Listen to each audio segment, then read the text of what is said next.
from the heart of where innovation, money, and power collide. In Silicon Valley and beyond, this is Bloomberg Technology with Emily Chang.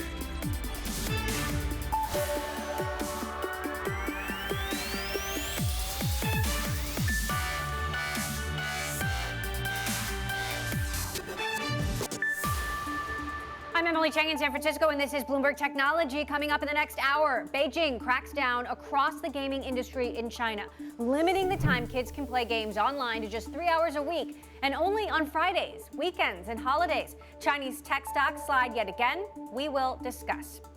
Plus, Tim Cook celebrates 10 years as Apple's CEO. The iPhone maker's stock has soared 1,000% on his watch. Who could succeed him? We'll take a look at Apple's deep bench. And Elizabeth Holmes is about to have her day in court. Jury selection in the criminal fraud trial surrounding her blood testing company Theranos starts this week. We'll tell you what to expect in the much anticipated legal showdown in one of Silicon Valley's most notorious scandals. We'll get to all of that in a moment, but first let's get a look at the markets with Bloomberg's Kriti Gupta. And Kriti, tech leading the charge today. Talk to us about what we saw.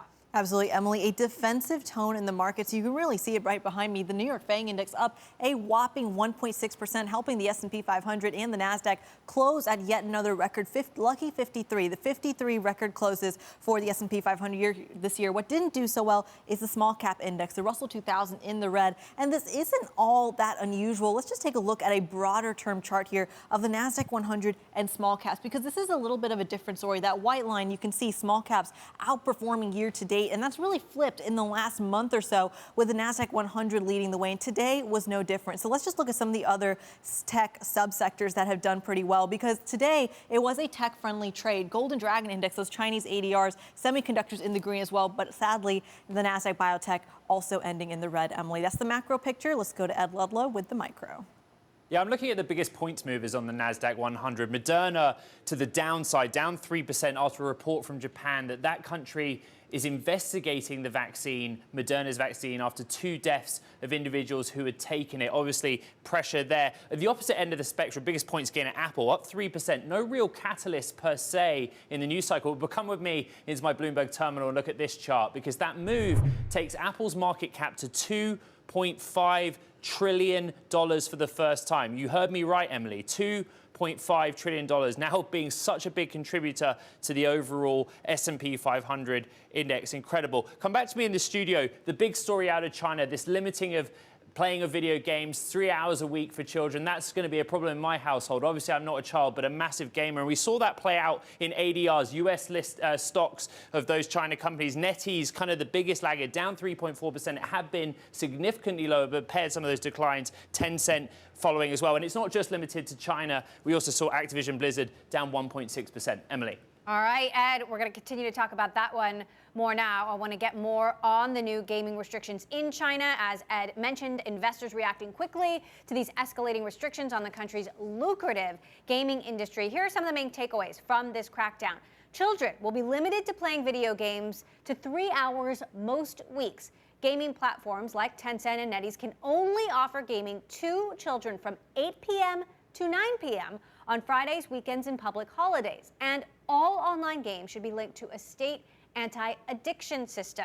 Companies can't provide services without real name registrations. These new rules are part of a broader push by Beijing to move its younger generations and future workforce towards more productive pursuits, they hope. Joining us now, Tom Giles, our senior executive editor for tech coverage for Bloomberg News, and Tom Orlick, our Bloomberg Economics chief economist. Obviously, massive impact here across the industry and across China's economy. Tom Giles, I want to start with you. Let's dig into the details a little bit. I mean, these are very specific restrictions for only an hour a day, Friday through Sunday. Talk to us about what this means. They are really getting into the nitty-gritty of daily life for people, in this case, children. It shows the big takeaway for me and a lot of businesses right now is less the impact on a company like Tencent. Tencent has already said first of all, China has already limited the number of hours that kids could be playing games, right? We knew that happened in 2019. This is an extension of that. Tencent has said only about 3% of overall gross receipts come from this demographic. So in terms of the stock impact on one specific company or some specific companies, you're not going to see a big, profound one. The big takeaway here is the extent to which China is willing to regulate and weave its way into the individual lives of its people.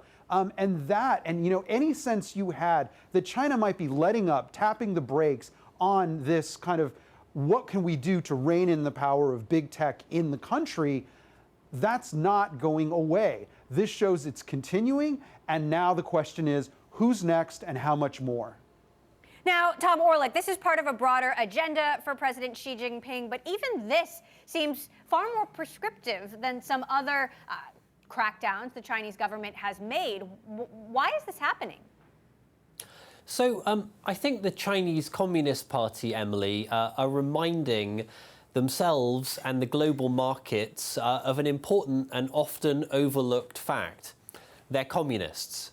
And communists in general are not friendly to capital, and neither are they shy about intervening in the economy and indeed, as Tom Giles mentioned, intervening in individual choices, children's individual lives, in ways at which more democratic governments would balk. And I think the key question here, as Tom mentioned, is not what impact does the 3 hours of gaming restriction have on Tencent and NetEase. The question is, what's the broader agenda here? How far will China's government, China's Communist Party, be willing to go in their interventions in the economy, in their interventions in people's lives, as they attempt to move the dial away from the investors and entrepreneurs, away towards what they see as the interests of households, workers, and families? Well, when it comes to games in particular, the Chinese government has referred to video games as spiritual opium, electronic drugs. You know, from the U.S. perspective, you know, we're seeing this potentially even hurting U.S. game makers, and it sort of plays into what SEC Gary Gensler has warned about China changing the rules without any warning. Tom, from a market perspective, how do we expect this to play out? Will this raise the eyebrows yet again of the SEC? It's hard to say exactly how much jurisdiction the SEC can have over this. I think what this is going to do, and what we've already seen happening, is a lot of global investors are questioning what their stance on the Chinese market. If you're a private investor, if you're a venture capital firm, if you're PE, you know, what do you think about the risks involved in investing in China? And that risk profile has increased significantly over the last several months. If you're a public investor, if you're a pension fund, if you're a hedge fund, you know, to what extent do you want to expose yourself to the publicly traded stocks of Chinese listed companies or Chinese companies that might have that are listed here or that might have listed here? There's a whole questioning happening right now across the globe over how much risk you're willing to take on. Now, Tom Orlik, what does this mean for China's broader growth story? I mean, obviously, we are long past the days of double-digit GDP growth, and it seems like growth perhaps is just, it's not the priority anymore.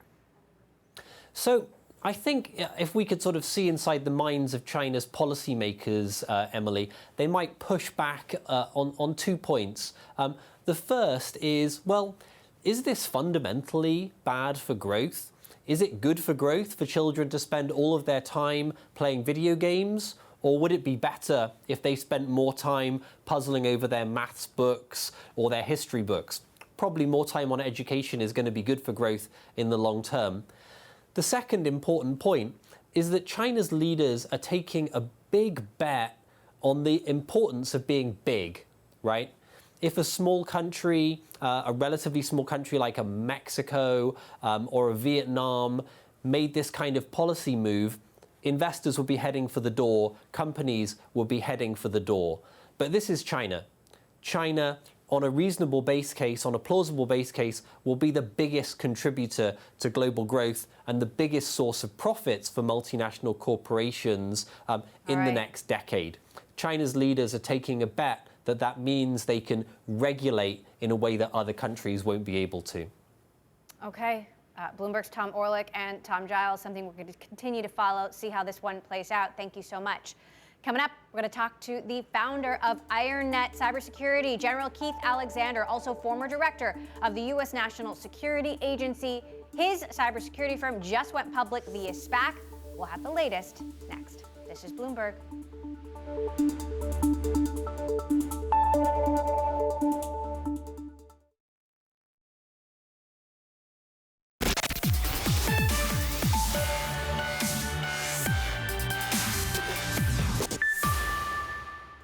The cybersecurity firm IronNet recently merged with SPAC LGL Systems, the new company now trading on the New York Stock Exchange. Joining us now to discuss, retired General Keith Alexander, founder and co-CEO of IronNet, and of course, former head of the NSA. General Alexander, great to have you back here on the show. So why SPAC, why now, and what does this help you achieve as a cybersecurity firm in a world where the threat is constantly and rapidly evolving?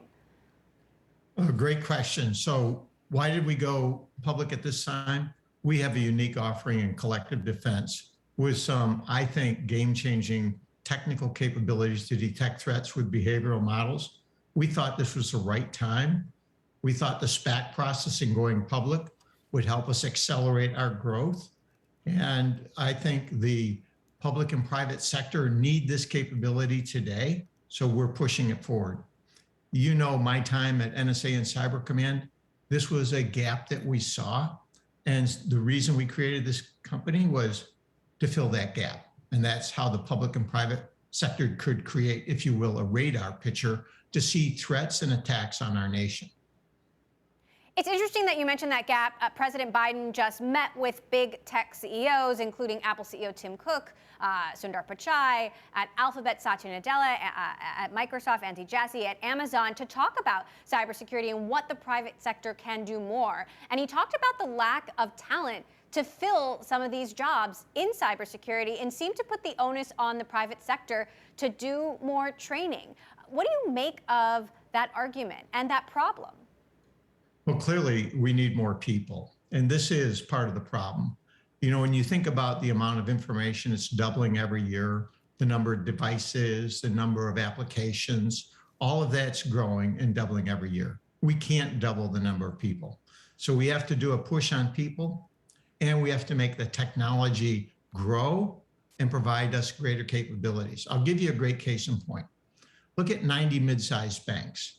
They each have about 10 people working in the security ops center. Each of those 10 are working on that one bank, and down the road's another bank with 10 people. What if we brought all those together in a collective defense? You'd now have 900 people working together. So I think it's a combination of taking that new technology and coupling it with a growing workforce. That's what we need to do, I think, both as the private and the public sector. So how do you see the threat landscape evolving? You know, obviously we've seen really high-profile attacks this year: Colonial Pipeline, JBS, the meatpacking plant. We're seeing cryptocurrency get involved in these hacks, and hackers using that to disguise their identity or disguise their trail. What does the next year in cyber attacks look like? Does it only get worse?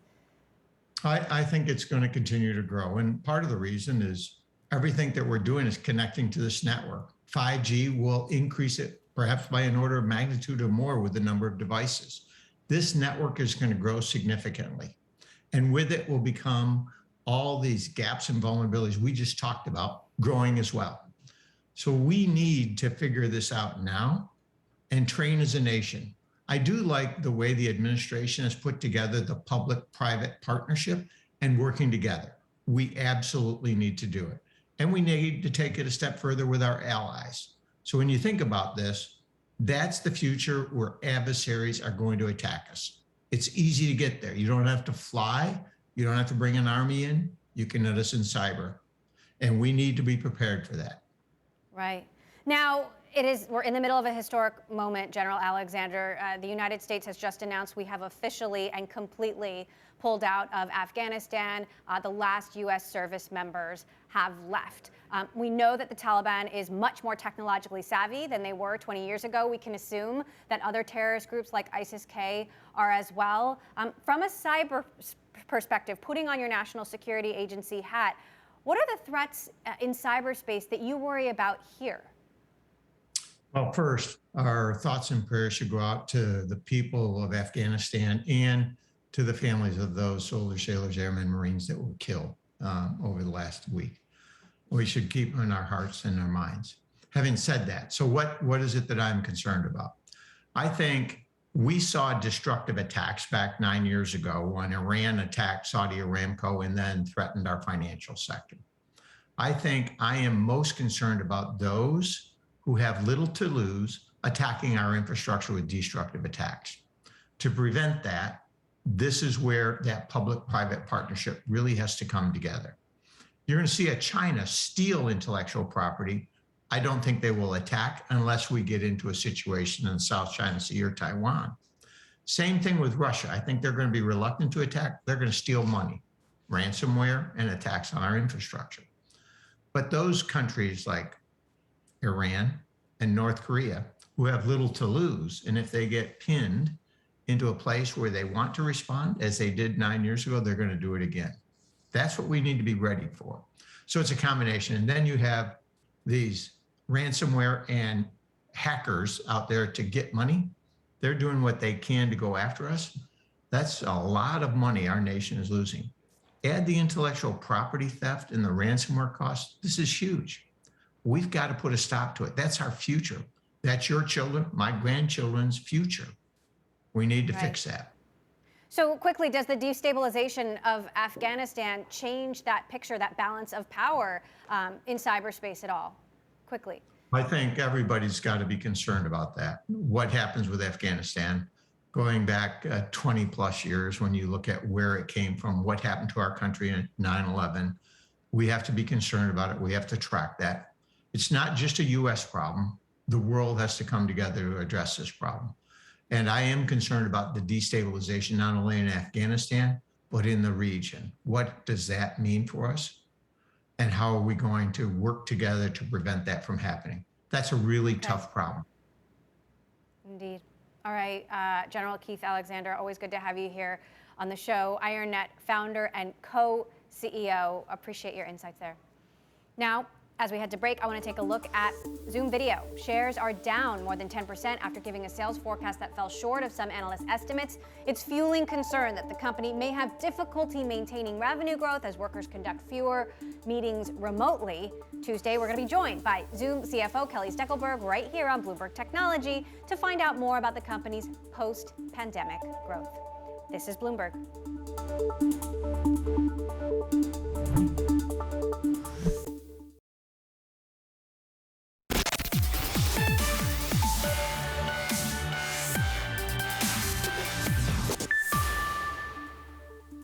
I'm Mark Gurman, and on this week's episode of Power On, I'll be taking a look at who could one day succeed Tim Cook as Apple's CEO.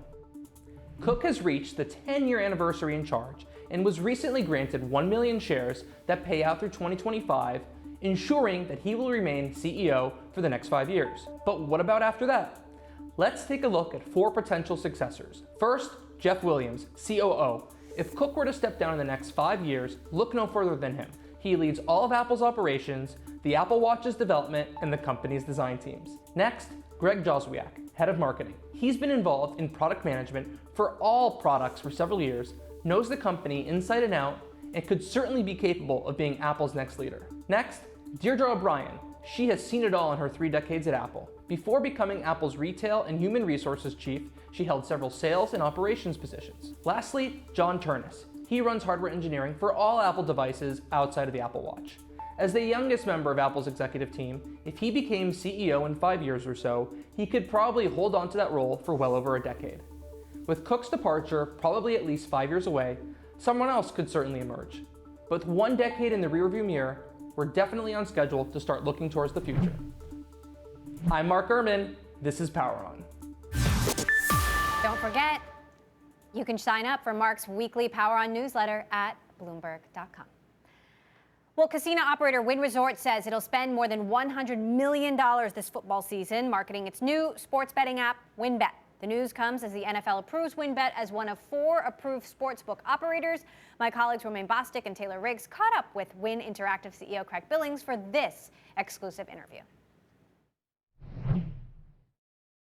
We did launch a brand campaign, as you mentioned, today, featuring Ben Affleck and Shaquille O'Neal. And really the purpose of that campaign is to convey our unique brand positioning and the connectivity to what are among the best land-based gaming assets in North America. And so we think we have a unique position in the market. If you think about our land-based strategy, which is all about bringing people together to have fun, we wanted to convey that in this ad because our digital strategy is no different. And so as we look at what will ultimately be a $40 billion market or so, we think we have a very, very strong position in the market, and we look forward to scaling our business over the course of this season. What about some of the competition, Craig? I mean, there are a lot of other casino operators, gaming companies that are very, I guess, came to this market or came to this segment of the market a lot earlier than Wynn did. And I am curious as to how much the Wynn brand is going to be able to sort of catch up and close that gap with some of those names. Sure. You know, we're really in the first or second inning from an industry perspective. This is a market that is now run rating about $5 billion of gross gaming revenue a year. It will ultimately be a $40+ billion market.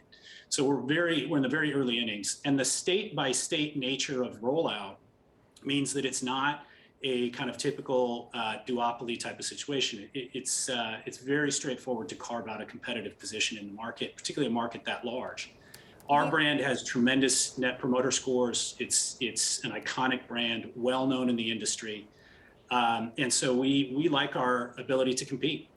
You mentioned scaling is next. What does scalability look like to you given a state-by-state basis? Sure. We're live in 7 states now. So we have a great market position. We've pulled together a whole bunch of market access arrangements, which allow us to go to market in additional states. So we have the real estate. And so now it's about creating awareness through this brand campaign, backing that with a whole bunch of performance-based media buying, more digital media buying, and attracting users to our product, many of whom become multi-year users and deliver tremendous lifetime value to us as the operator. That was Wynn Interactive CEO Craig Billings there. Coming up, Alibaba fires a group of employees after they shared details of a colleague's alleged rape online. After the break, we're going to look at the fallout and how the Me Too movement is gaining steam in China's tech industry. Plus, we'll get insight into the harassment lawsuits in the U.S. gaming industry against Activision Blizzard and Riot Games. More on that up next. This is Bloomberg.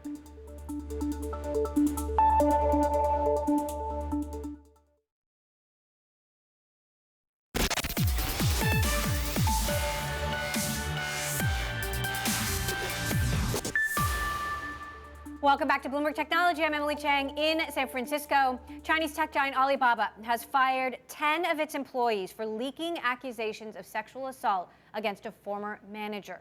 The group was dismissed after sharing in an internal forum the harrowing account of a colleague's alleged rape. The case has rocked China's tech establishment years after the global Me Too movement. Bloomberg's Quick Take has been looking into the issue and spoke with some very vocal critics. Women are much more willing to come forward. They are angry, they're telling their story, they demand change.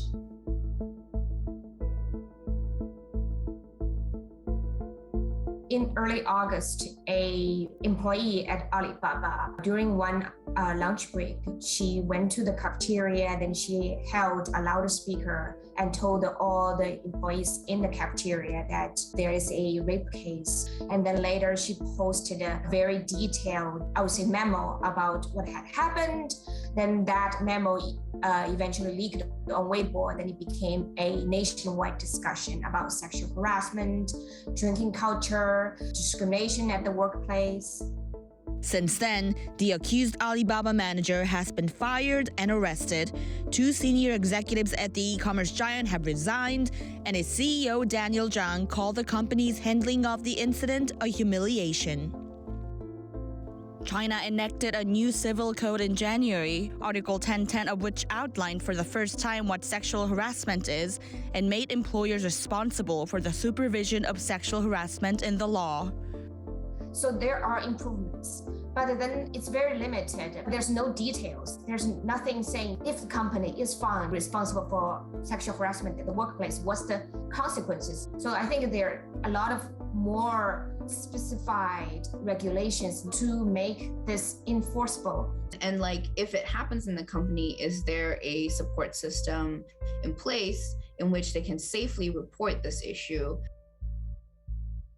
She mentioned that she was called by her manager as beauty, and she was presented by her boss as a gift to the client. Every woman had some experience of being called those kind of terms, and you see a kind of solidarity. So this is absolutely not unique to Alibaba. This is happening to many, many companies, whether it's big or small.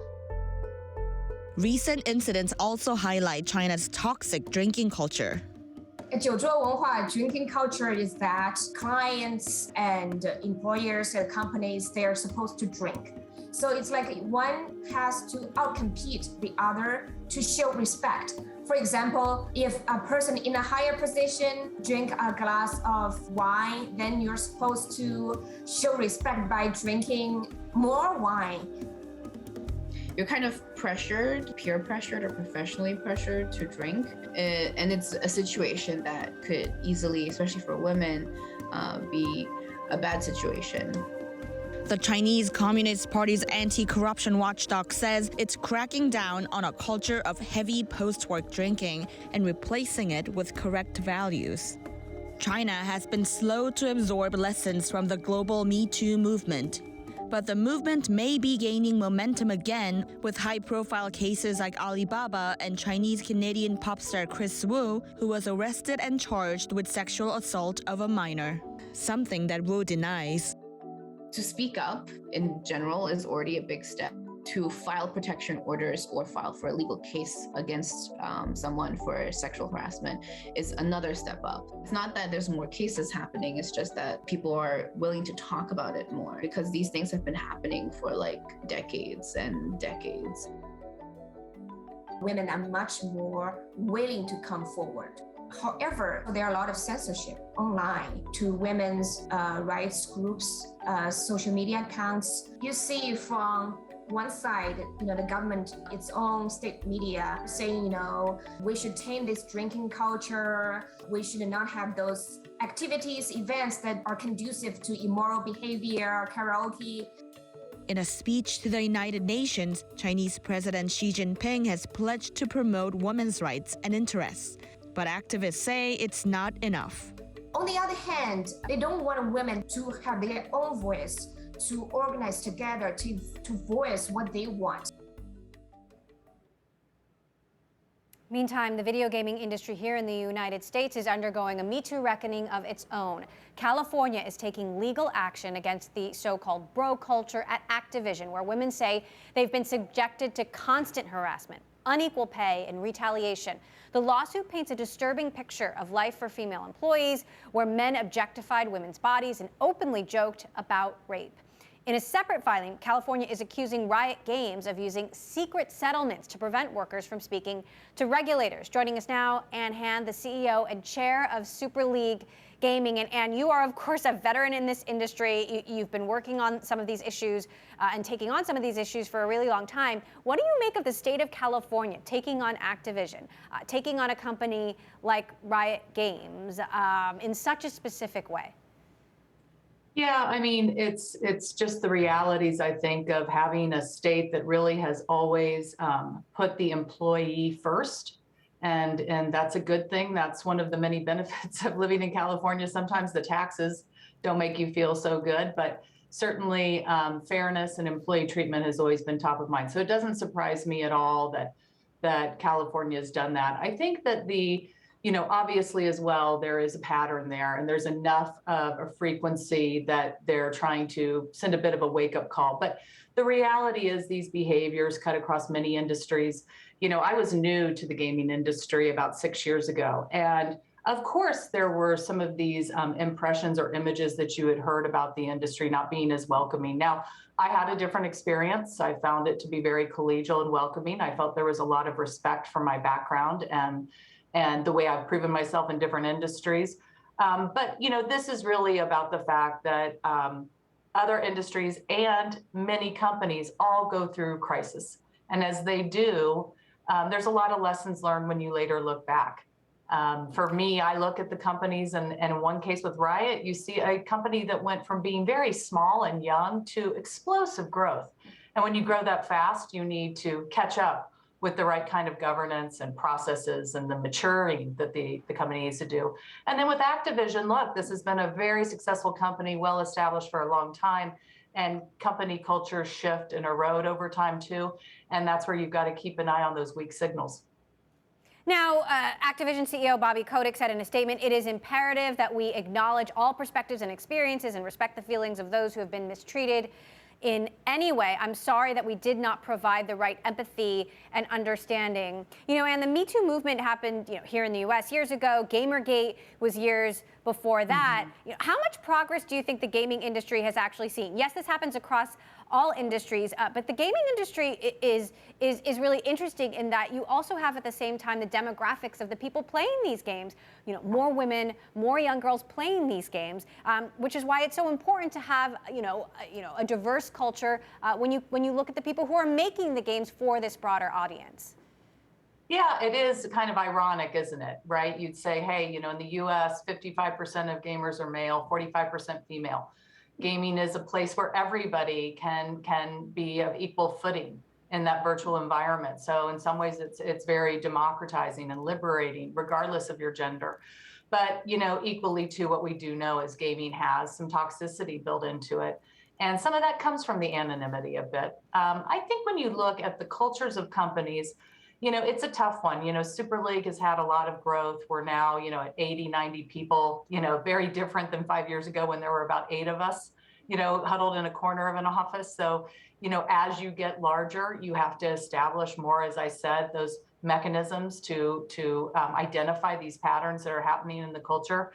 And look, when you're sitting at the top of the house, like at Activision, it's pretty hard to understand and look really deep down into the org and what the company is now becoming known for or how it feels to work there. Certainly it helps a lot if you just really first set the standard at the top. I know it's so cliche, but I really do think, the first question I'd be asking myself in their shoes is, does the leadership team and the next layer down of senior leaders and directors really embody and really passionately believe in this notion of a fair playing field? I do think that, again, while, gaming is democratized, well, so is food and music. And it's not to say that those other industries don't have cultures that sometimes go awry or processes that break down that prevent fairness for all employees. So it is ironic, but it is kind of just par for the course, unfortunately, as you try to establish a healthy work environment. Meantime, I'm so curious, Anne, what you think about this crackdown on the gaming industry in China, where the Chinese government is saying children can only play video games 3 hours a week between 8 and 9 p.m. Friday, Saturday, and Sunday. We saw some impact on U.S. gaming markets here today, but what's your impression of how this could impact the broader industry? Well, I think, my personal opinion, I think that they might be missing the bigger point. We have a strong point of view in our company that gaming is good for you when it's done in the right context. Many of the things we were just talking about earlier about inclusive places that welcome diversity, but also the layers of strategy and critical thinking, things we've talked about before on your show. It's about creating healthy environments where gamers are empowered to use tools to create cool games, to create compelling content, to share that content. And that's really always been at the heart of Super League, is this notion that instead of looking at a very small percent of the cases where gaming has negative consequences, let's rise up and let's create tools that actually allow gamers to really thrive and to grow in these really exceptional talents that they have. Always appreciate you sharing your thoughts and insights here, and thank you so much. Obviously, we're going to continue to follow how these trends play out. Anne Hand, CEO of Super League Gaming. Thanks for joining us. Coming up, The pandemic has caused mass exits across all industries, and disproportionately women and mothers are leaving the workforce. We're going to speak to a representative from the U.S. Census Bureau who has new details on just how far women are backsliding. That's next. And earnings season may be winding down, but we've still got a few tech companies out this week. CrowdStrike reporting its quarterly numbers Tuesday, Okta Wednesday, Broadcom and DocuSign Thursday. All details right here on Bloomberg. This is Bloomberg.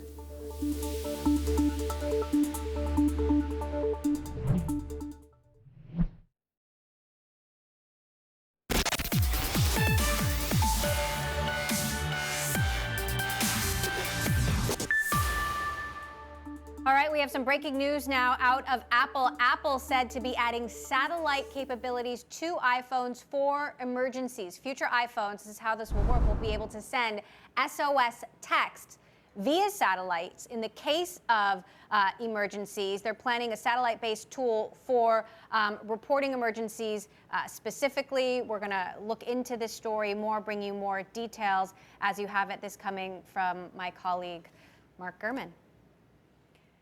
Meantime, the pandemic has led women to leave the workforce in droves, with Vice President Kamala Harris calling the exodus a national emergency. Misty Hegenes is the principal economist at the U.S. Census Bureau, who has a new paper out addressing the economic impact of women and mothers opting out. She joins us now in this week's Work Shifting segment. So, Misty, for the last 18 months, we've been concerned about women backsliding, and that's what you're seeing in your numbers. Walk us through the most significant findings in your report. Sure. First of all, thank you for having me, Emily.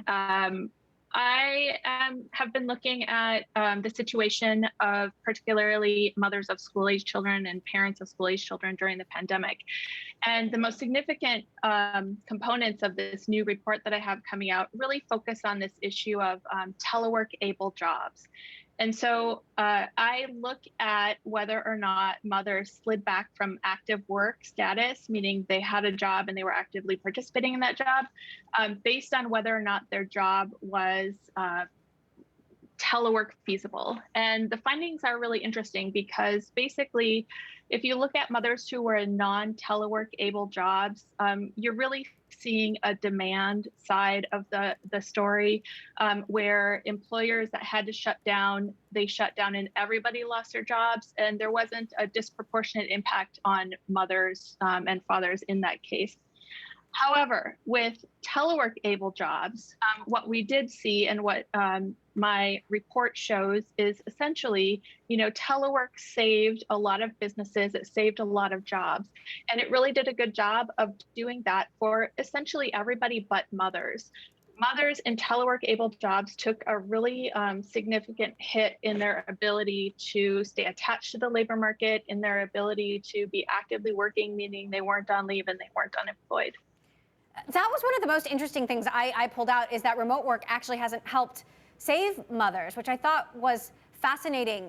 I spoke with Melinda Gates about this earlier this year, and she said in no uncertain terms that women are in crisis. Take a quick listen to what she had to say. Women in the last 30 years were coming out of poverty as a globe, and now we're seeing a huge setback in that arena. We're seeing setback in the labor force. The number of women who've stepped back from the labor force in the United States, 2/3 of the jobs lost in South Africa were women's jobs. So I think we're in a moment of crisis. So here's the question, Misty. How do you expect this to play out as the pandemic drags on, schools are reopening, but lockdown happening again in places, fits and starts, restrictions coming down, going back up, workforces pushing back returns to work, still a lot of uncertainty ahead. What's next for women? Yeah, there's a ton of uncertainty and a ton of angst out in the community.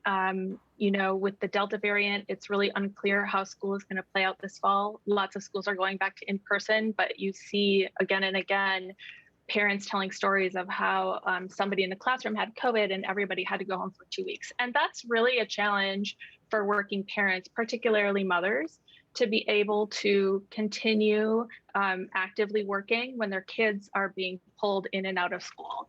So I think, one silver lining that I will put on this is that I do think mothers are amazingly resilient.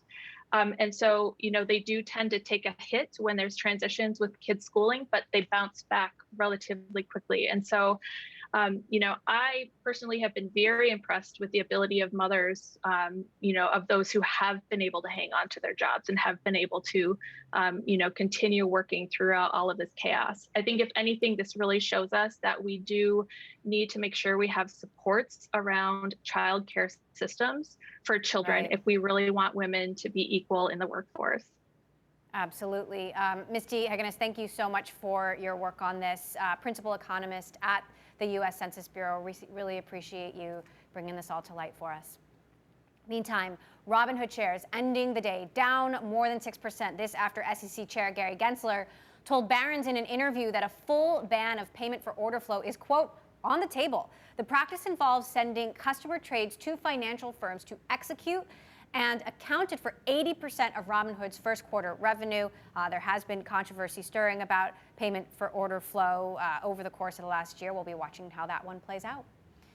Indian ride-hailing startup Ola, meantime, is said to have picked Citigroup and Morgan Stanley, among others, to manage its Mumbai IPO. The listing could raise around $1 billion, giving the company a valuation of more than $8 billion. Ola is joining a strong pipeline of Indian startups ready to tap the public markets in coming months, including the digital payments company Paytm and e-commerce giant Flipkart. All right, coming up, the long-awaited trial of Theranos founder Elizabeth Holmes gets underway this week. What we can expect in that case, which stands out as one of the biggest scandals in recent Silicon Valley history. Meantime, the thriller Candyman reached the top of the U.S. box office over the weekend, knocking Free Guy into second place after 2 straight weeks on top. Like Free Guy, Candyman premiered exclusively in theaters. Its release was delayed 3 times due to COVID, but it was worth the wait, making $22.4 million this weekend in the U.S. and Canada, above estimates. This is Bloomberg.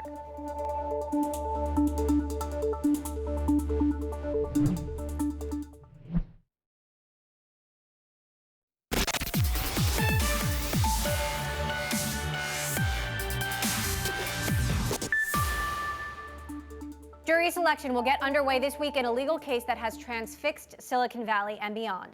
Elizabeth Holmes is charged with defrauding investors and patients of her blood testing startup Theranos. The company claimed it could run an array of tests from just a tiny amount of blood, but that turned out to be too good to be true. For more, we're joined by our Bloomberg News legal reporter, Joel Rosenblatt. So Joel, jury selection is underway. We're learning more about Elizabeth Holmes' planned defense. What can you tell us at this point? Well, this weekend, documents were unsealed in the case, revealing what we had known previously about a possible plan to point to Sunny Balwani, her former boyfriend and the former president and COO of Theranos, as the cause of really the reason that she made up what she did, or the reason that she supposedly defrauded investors and doctors and patients. She's pointing to psychological abuse by Sunny as the reason for her behavior. That's her defense. We've known about it, but more details came to light this weekend. And as I understand it, that's pretty unprecedented, especially in a white-collar fraud case, right? I think it's, as far as I can tell, completely unprecedented. It's a reason that people give oftentimes in a murder defense, right? I mean, in particular, if a woman is being subject to abuse and murders somebody who's subjecting them to that abuse, that's the defense that's sometimes raised in a murder case. It's never been used, as far as I can tell, in a white-collar criminal fraud case like this. And most criminal defense experts think it's a long shot. I think that's kind of gotten lost in all this coverage, that it's a real stretch. Now, this case could go on through December. I believe the judge the case will be in session, court will be in session just about 3 days a week. What do you think Elizabeth Holmes' chances are, given how much reporting there's been on this, documentaries made, books written already about this whole scandal? Yeah, well, that's just an interesting point and been the subject of jury selection. To my surprise, questionnaires went out to 200 people right in San Jose, right around the San Jose area, 200 potential jurors. To my surprise, one half of that 200 didn't know Elizabeth Holmes, hadn't heard of Theranos or Sunny Balwani. So, I think you and I are, we hold the jobs we have, and we're in this world, and Theranos is so well known to us. To some people, they don't know what's going on. They don't know anything about it, and so that's the jurors that they're going to be looking at, I think. All right, I never will forget the time I interviewed Elizabeth Holmes. We're going to have to dig that one out of the archives as we chart this case. Bloomberg's Joel Rosenblatt, thank you so much for bringing us all those details. And that does it for this edition of Bloomberg Technology. Make sure you tune in tomorrow when we're going to be joined by Zoom Video CFO Kelly Steckelberg. Also joining us, Jerry Chen, partner at Greylock. I'm Emily Chang in San Francisco. This is Bloomberg.